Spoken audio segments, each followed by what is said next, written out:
So let's talk about this issue. You've studied Korean grammar, vocabulary, and you've memorized lots of things, and you are feeling more and more confident about your Korean studying in general. But then when you talk to native speakers, all of a sudden, it's a lot of stress and you're like feeling this menbung, and then you wonder, why is it so difficult to understand spoken Korean? Let's talk about why that is and also how to go about solving this issue by working on some specific things, okay? First of all, when you want to like address this issue of, I read Korean just fine, but when I hear it, everything sounds like a blur, there is this one element that I want to address, which is hidden abbreviations and contractions. So once again, hidden abbreviations and contractions. What I mean by this is when you study with books and written materials, like including online courses like ours, we have tons of online courses. We have 90 different courses that you can take. And you study with stuff that's written in front of you.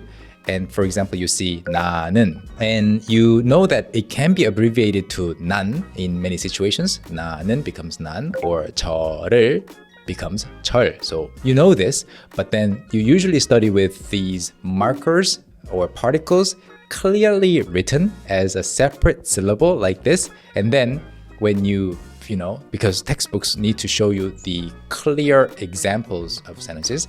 And then when you hear people say, like saying I am or I will, they say 난, 나는, right? Of course, 나는 is also said, but you don't know which one will be said. So you need some flexibility in kind of expecting what you will hear, right?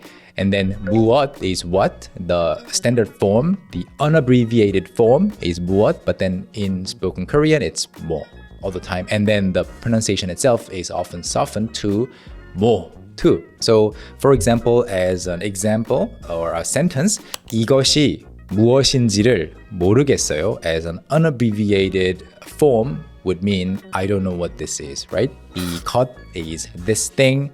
이 is a subject marking particle. 무엇 is what, and 무엇이다 or 무엇이다 is to be what. 무엇인지, what it is, or whether it is so and so. 를 object marker and 모르겠어요, I don't know. And then altogether 이것이 becomes 이게, 무엇인지를 becomes 무엇인지, it becomes 뭐인지, and then 뭔지, and then 뭔지를 뭔질. So 이게 뭔지를 모르겠어요. So your studying brain is expecting 이것이 무엇인지를 모르겠어요, and it welcomes it, right? But then your ear hears 이게 뭔지를 모르겠어요, and you don't have time to process or decipher this contracted form, this shortened form in like a millisecond. So that is why understanding spoken Korean can be difficult.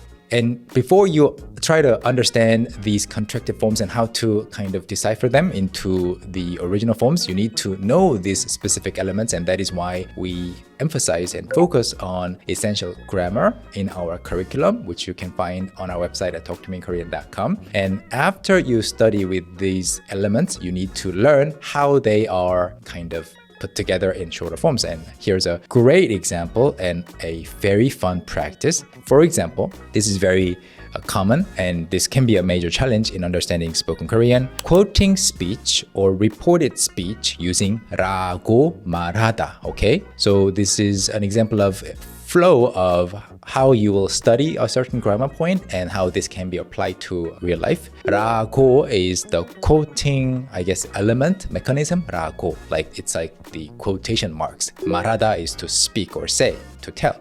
말하다, 말 is language, 하다 is to do. You do language, 말하다, to say. And then 라고 말하다 means to say that so and so, or to tell someone to do so and so. So, as an example, 늦는다, I'm going to be late, or I am running late. 늦다 is to be late, or will be late. 늦는다고 말했어. Let's say we have a sentence like that. Somebody said that they will be late is the meaning of this sentence, this phrase. 늦는다고 말했어. Your studying brain is expecting 늦는다고 말했어, right? That is what you will hear in sample sentences and stuff. And then 말 is often dropped in spoken Korean because, you know, efficiency. 늦는다고 했어. 늦는다고 했어. Well, if your friend says, your Korean friend says 늦는다고 했어, they are still being very, I guess, standard with their sentence. But then they often say 늦는다 했어 without the go part. 늦는다 했어. They're still sticking to the standard form, but then 늦는다 했어, the 다 and 했 kind of combine and they become 늦는댔어. So on one side you're expecting 늦는다고 말했어, but then on the other side you're hearing 늦는댔어. And that is why it can be really confusing and it can be challenging. So you need to study these things, okay? So this lesson, this video will help you understand that to be specific. And for example, 엄마가 오라고 말해. 엄마가 mom 오라고, that you need to come 말해. So we're not using honorifics here like 말씀하셔 because let's assume we're talking between siblings. 엄마가 오라고 말해 becomes 엄마가 오라고 해 without the 말 part. 엄마가 오라 해 without the go part, and then 엄마가 오래.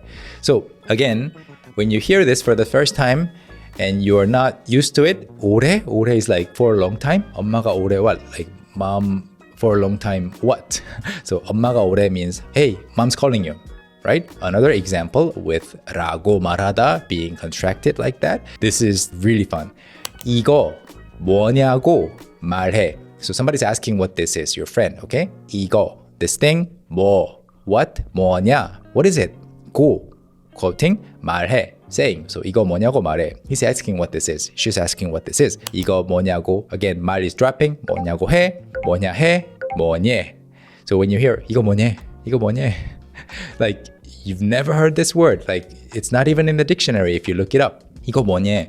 One area where AI, like LLMs, large language models, help with this is that they can decipher it for you, analyze it for you. Like if you look it up in a traditional online dictionary, 뭐냐 doesn't come up. But then if you put it in like ChatGPT or Claude, it'll tell you what it is. So that's one way. If you keep hearing a certain form that seems to be contracted and you don't quite understand what it is, you can put it in a AI model and then it'll throw back at you what it's supposed to mean. So that's one way of kind of tackling it, okay? So if you don't know about these hidden abbreviations and contractions, you won't hear them clearly. It's like they're random words that you haven't learned, but they're not new words. You know all the elements.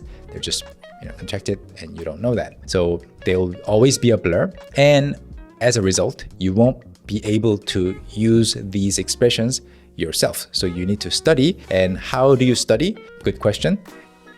By paying attention. Like when you talk to people, when you listen to dramas, or when you like watch movies and stuff, when there are small elements that you seem to be missing, you need to turn on the subtitles and then see, oh, okay, so that's what they're saying. If you don't recognize exactly what they mean, maybe you can guess that it's a contraction, and then you can put that into an AI model and analyze it, or ask a teacher, ask a friend, okay?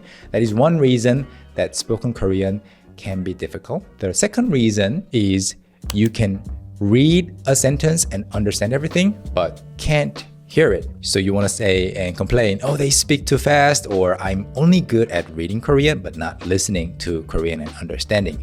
And the only way to address this issue, if contractions and abbreviations are not your issue, you need to practice. But more than practice, in terms of pronunciation, I like to use the word train, 훈련, 연습보다 훈련이 더 정확한 말인 것 같아요.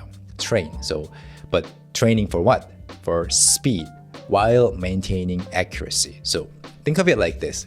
Naturally, as a language learner of a foreign language that you didn't grow up speaking or hearing, your, speaking speed can usually never overpass your listening speed. What I mean by that is like I've been speaking English for quite a while, but then the speed at which I can speak can never outrun the speed I can listen to and understand. So I can listen to really, really, really fast, like, English raps or news, reports and stuff, but I can't really like speak at that speed. So it's always going to be below the listening speed. But if you don't practice your speaking speed, the listening speed won't grow either. So it's kind of like there's a limit to how much faster your listening comprehension speed or capacity can be because of the speaking speed. So you have to kind of push it outward. I like to kind of look at it like that, and that is how I have always learned and trained for better pronunciation, faster speaking, because faster speaking is usually pleasant to the ear when native speakers hear you speak their language, right?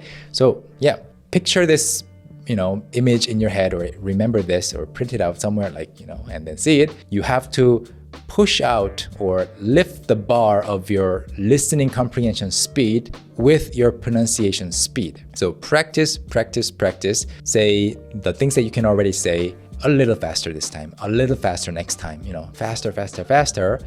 And then when you hear someone saying it slightly faster, 10% faster that you will hear it and understand it really easily, right? And if you're not sure which sentences to be specific to practice with, you can also use our speaking practice app, Seo. So you can just follow the units there and practice, or talk with AI in the AI chat section, and use those sentences when you can to say them faster and faster each time.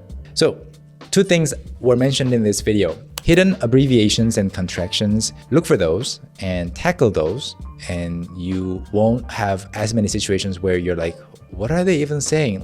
And then you realize that they were just combined words that you already knew.